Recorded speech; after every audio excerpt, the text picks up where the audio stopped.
Think of the word deacon.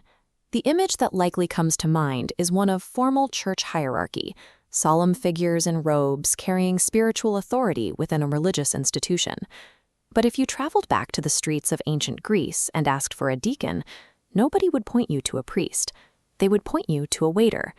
The original Greek vocabulary described a sweaty, physical job.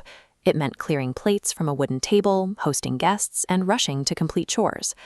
How a secular term for running errands morphed into an official pillar of religious leadership is a story of organizational survival. The early Christian church was a massive logistical challenge that required a swift operational solution. To understand this shift, we have to look at the everyday language of the ancient Mediterranean. This diagram maps the core Greek vocabulary.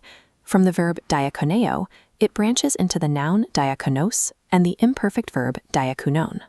In daily secular life, these words meant manual labor, waiting tables, walking errands, and managing households.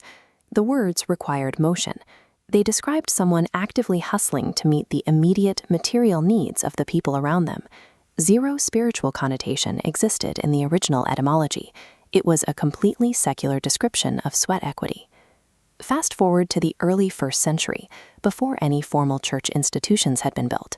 The writers of the New Testament Gospels relied on the verb diakonon to describe the on-the-ground supply chain that sustained Jesus and his disciples. Wealthy followers, specifically women, liquidated their personal resources to cover the movement's daily expenses, pooling their own money to secure food and lodging. At this stage, service was a decentralized action. Anyone with the capital or the energy stepped up to keep the group physically alive. But as the early Christian community rapidly expanded in the following decades, informal charity was no longer enough to handle the sheer volume of people. This flowchart shows early church structure. Central leadership manages everything. Incoming charity, food, and funds crowd out spiritual guidance. The system broke down. Leaders were paralyzed by logistics, stalling teaching. The solution? A new operations node absorbs all logistics, clearing leadership to focus on theology.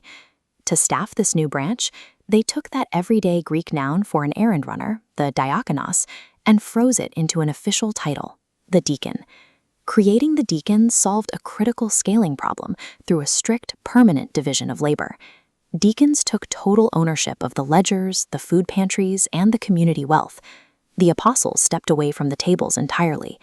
It established a hard boundary between the abstract work of building a religion and the gritty reality of keeping people fed. The etymology of the word deacon survives today as a footprint of the hidden labor required to build any lasting organization. Theology alone could not sustain the movement. It survived because dedicated workers secured the supply lines and managed the logistics. Stripped down to its root, true service lacks lofty titles. It is simply the constant act of staying on the move to meet the practical needs of others.